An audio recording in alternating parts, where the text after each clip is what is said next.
জিকির হুরের গালে রং হয়ে গেছে। কি আপনার জওয়ানি বেহেশতে, আপনার জওয়ানির মধ্যে এই মুহূর্তে আজাব হয়ে গেছে। কি আপনার চেহারার মধ্যে সৌন্দর্য হয়ে গেছে। এই মুহূর্তে জিকিরগুলো কি কি করছে আল্লাহ তাআলা ছাড়া কেউ জানে। কি হয় এজন্য প্রতিদিন 5 ওয়াক্ত নামাজের পরে এই তাসবিহগুলো পড়বো তো ইনশাআল্লাহ। হ্যাঁ, আল্লাহ তৌফিক দান করেন। এরপরে আল্লাহ নবী বলেন, কোনো মানুষ যদি 5 ওয়াক্ত নামাজের পরে আরেকটা কালিমা 10 বার পড়ে, রাসূল বলেন আল্লাহ তাআলা তাকে 4টা গোলাম আজাদের নেকি দান করবেন। কয়টা গোলাম আজাদের নেকি? লা ইলাহা ইল্লাল্লাহ ওয়াহদাহু লা শারীকা লাহু লাহুল মুলকু ওয়া লাহুল হামদু ওয়া হুয়া আলা কুল্লি শাইইন কাদির। তরজমাটা বুঝে নেন, আল্লাহ আপনি ছাড়া কোনো মাবুদ নেই, আপনি একা, আপনার কোনো শরীক নেই, আপনি সমস্ত ক্ষমতার, আপনি সমস্ত বাদশাহী আপনার, সমস্ত প্রশংসা আপনার, সমস্ত ক্ষমতা আপনার। আচ্ছা এভাবে যদি বলে তো আল্লাহর কাছে কেমন লাগবে? বাদশাহী কার? জোরে বলেন, বাদশাহী কার? যদি দুনিয়াতে বাদশাহী রচিত হইতো, বাদশাহী যদি দুনিয়ারই কাজ হইতো, তাইলে গত 5 তারিখ জীবনে রচিত হইতো না। কি বলছি বলেন? 5 তারিখে কাদের মোকাবেলায় কারা করছে? আচ্ছা কাদের মোকাবেলায় কারা পরাজিত হয়েছে? আমাদের ক্লাস 8-এর ছাত্র, ক্লাস 9-এর ছাত্র, ক্লাস 10-এর ছাত্র, ইন্টারমিডিয়েটের ছাত্র, অনার্সের ছাত্র, মাস্টার্সের ছাত্র। বলেন না বাস্তব না বাস্তব? বুঝা গেছে লাহুল মুলকু, বাদশাহী কার? কুলিল্লাহুম্মা মালিকাল মুলক তুতিল মুলকা মান তাশা ওয়া তানজিউল মুলকা মিম্মান তাশা ওয়া তুইজ্জু মান তাশা ওয়া তুযিল্লু মান তাশা বিয়াদিকাল খায়র ইন্নাকা আলা কুল্লি শাইইন কাদির। সমস্ত বাদশাদের বাদশা আপনি, আপনি যাকে চান তাকে বাদশাহী দান করেন, যাকে চান তাকে বাদশাহী ছিনিয়ে নেন, যাকে চান তাকে সম্মানিত করেন, যাকে চান তাকে বেইজ্জত করেন। আপনার হাতেই সব, বিয়াদিকাল খাইর, আপনার হাতেই সব, আপনি সমস্ত ক্ষমতার উৎস। সুবহানাল্লাহ বলেন, সমস্ত ক্ষমতার উৎস কে? এটা আল্লাহ আবার প্রমাণ দিছে কি দিছে না বলেন? হ্যাঁ, কোন ধাক্কায় গেছে? কোন ধাক্কায়? ধাক্কাটা কেরকম হালকা ছিল? এটা কি ভারী ধাক্কা না হালকা ধাক্কা? এটা কি আমেরিকার ধাক্কা না ভারতের ধাক্কা না রাশিয়ার ধাক্কা? হ্যাঁ, অল্প কয়টা বাচ্চাদের ধাক্কা। বলেন, অল্প কয়টা কি বাচ্চাদের ধাক্কা। আর ওই বাচ্চাদেরকে আল্লাহ তাআলা সরকার বানায় দিছে। ওই বাচ্চাদেরকে কি বানায় দিছে? ওরা স্লোগান দেয়, আমরা চেয়েছিলাম অধিকার, হয়ে গেছি সরকার। ওরা চেয়েছিল কি? ওরা একজনের নিজের চাকরি লেগে গেছিল, চাকরির লেগে, একটা চাকরির লেগেই তো গেছিল। আল্লাহ ওরা ওদেরকে চাকরি দিয়ে নেওয়ালা বানায় দিছে। এখন কি ওরা চাকরি করবে না চাকরি দিবে? কি ওই উপদেষ্টা যুবকগুলো, ওরা কি এখন চাকরি করবে না চাকরি দিবে? কতজনকে দিবে চাকরি? হাজার হাজার। তো চেয়েছিলাম অধিকার, হয়ে গেছি সরকার। তাহলে কে করছে বলেন? লা ইলাহা ইল্লাল্লাহ ওয়াহদাহু লা শারীকা লাহু লাহুল মুলকু ওয়া লাহুল হামদু ওয়া হুয়া আলা কুল্লি শাইইন কাদির। আমার মন চায় যে 18 কোটি মানুষের মুখে মুখে যদি আমি এই কালেমাটা পৌঁছে দিতে পারতাম। আল্লাহ আপনি ছাড়া কোনো মাবুদ নাই, আপনি একা, আপনার কোনো শরীক নাই। লাহুল মুলকু, বাদশাহী শুধুই তোমার, ওয়া লাহুল হামদু, প্রশংসা শুধুই তোমার, ওয়া হুয়া আলা কুল্লি শাইইন কাদির, ক্ষমতা শুধুই তোমার। সুবহানাল্লাহ। বাদশাহী কার? শুধুই তার। প্রশংসা কার? শুধুই তার। ক্ষমতা কার? শুধুই তার। কি পরিমাণ সত্য এগুলো বলেন, কথা বলেন, কি পরিমাণ সত্য? হ্যাঁ, কত ভাগ সত্য? বাদশাহী কার বলেন? যদি আল্লাহর না হইতো, যদি বাদশাহী ভারতের হাতে হইতো, তো 5 তারিখ, 5ই সেপ্টেম্বর, 5ই আগস্ট হইতো না বলেন? বাদশাহী যদি ভারতের হাতে হইতো তো কি হইতো না বলেন? 5ই আগস্ট। আর এর আগে যদি বাদশাহী যদি বাচ্চার হাতে হইতো তাহলে 15ই আগস্ট হইতো না। এর আগে একবার 1975 সালে 15ই আগস্ট হয়েছে কিনা? 15ই আগস্ট মনে করলে যেমন কলিজা কাঁপে, 5ই আগস্ট মনে করলে কিয়ামত পর্যন্ত কলিজা কাঁপবে। বাস্তব বাস্তব। বাকি 5 তারিখ কেন করলো? যেহেতু 5 তারিখে 5ই মে 2013 বাংলাদেশের ইতিহাসে সবচেয়ে বড় গণহত্যা হয়েছে। কবে? 5ই মে 2013। শুধু ওলামাদেরকে হত্যা করছে। সেদিন হত্যা হয়েছে শুধু ওলামাদেরকে, যেটা ইতিহাস জানে না, মানুষ জানে না। হাজারো ওলামাদেরকে সেদিন হত্যা করছে। ওই 5ই মেকে আল্লাহ তাআলা 5ই আগস্ট দিয়া বদলায় দিয়েছে। কি ভাই? তাহলে বোঝা গেছে লাহুল মুলকু, বলেন লাহুল মুলকু। বাদশাহী কার? প্রশংসা কার? ক্ষমতা কার? লা ইলাহা ইল্লাল্লাহ ওয়াহদাহু লা শারীকা লাহ লাহুল মুলকু ওয়া লাহুল হামদু ওয়া হুয়া আলা কুল্লি শাইইন কাদির। লা ইলাহা ইল্লাল্লাহ ওয়াহদাহু লা শারীকা লাহ লাহুল মুলকু وله الحمد وهو على كل شيء قدير. لا إله إلا الله وحده لا شريك له له الملك وله الحمد وهو على كل شيء قدير. এভাবে পড়বো তো ইনশাআল্লাহ। সবার মুখস্থ হয়েছে? বলেন, সবাই বলেন।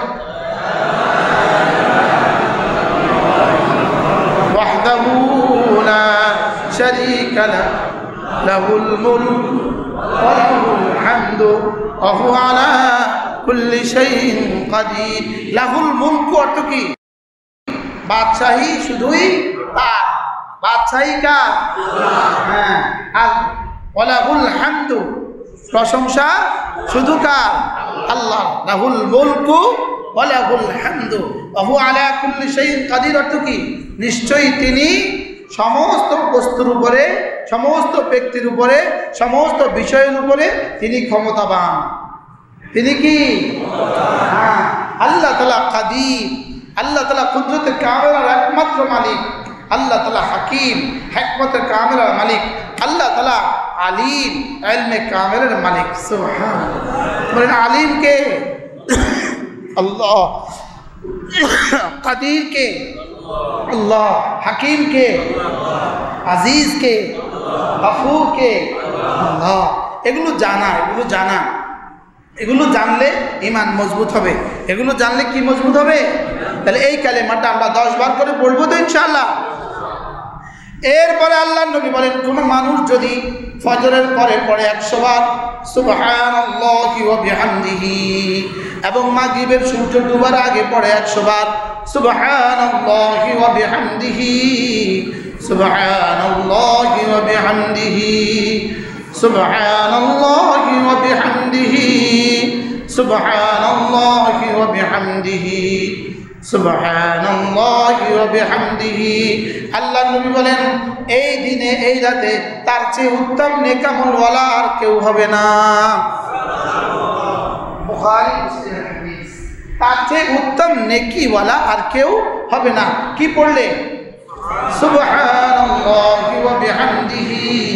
পড়েন সুবহানাল্লাহি ওয়া বিহামদিহি, সুবহানাল্লাহি ওয়া বিহামদিহি, সুবহানাল্লাহি ওয়া বিহামদিহি, সুবহানাল্লাহি ওয়া বিহামদিহি, সুবহানাল্লাহি ওয়া বিহামদিহি, সুবহানাল্লাহি ওয়া বিহামদিহি, সুবহানাল্লাহি ওয়া বিহামদিহি, সুবহানাল্লাহি ওয়া বিহামদিহি।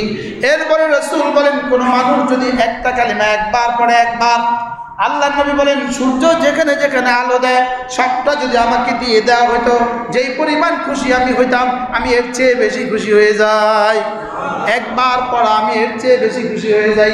সুবহানাল্লাহ ওয়ালহামদুলিল্লাহ ওয়া লা ইলাহা ইল্লাল্লাহু ওয়াল্লাহু আকবার সুবহানাল্লাহ ওয়ালহামদুলিল্লাহ ওয়া লা ইলাহা ইল্লাল্লাহু ওয়াল্লাহু আকবার সুবহানাল্লাহ ওয়ালহামদুলিল্লাহ ওয়া লা ইলাহা ইল্লাল্লাহু ওয়াল্লাহু আকবার সুবহানাল্লাহ ওয়ালহামদুলিল্লাহ ওয়া লা ইলাহা ইল্লাল্লাহু ওয়াল্লাহু আকবার।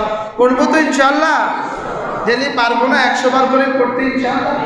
এরপরে আল্লাহ নবী বলেন, কোন মানুষ যদি দুরূদ শরীফ পড়ে একবার দুরূদ শরীফ পড়লে আল্লাহ তাআলা 10টা রহমত দান করবে, 10টা নেকি দিয়ে দিবে, 10টা গুনাহ মুছে দিবে, 10টা দাম বুলন্দ করে দিবে।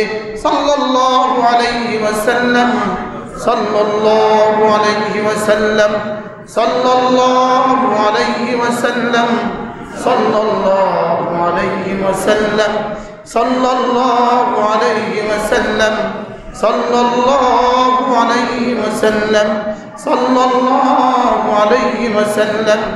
আল্লাহুম্মা সাল্লি আলা মুহাম্মাদ আল্লাহুম্মা সাল্লি আলা মুহাম্মাদ আল্লাহুম্মা সাল্লি আলা মুহাম্মাদ আল্লাহুম্মা সাল্লি আলা মুহাম্মাদ ওয়া আলা আলি মুহাম্মাদ কামা সাল্লাইতা আলা ইব্রাহিমা ওয়া আলা আলি ইব্রাহিম ইন্নাকা হামিদুম মাজিদ।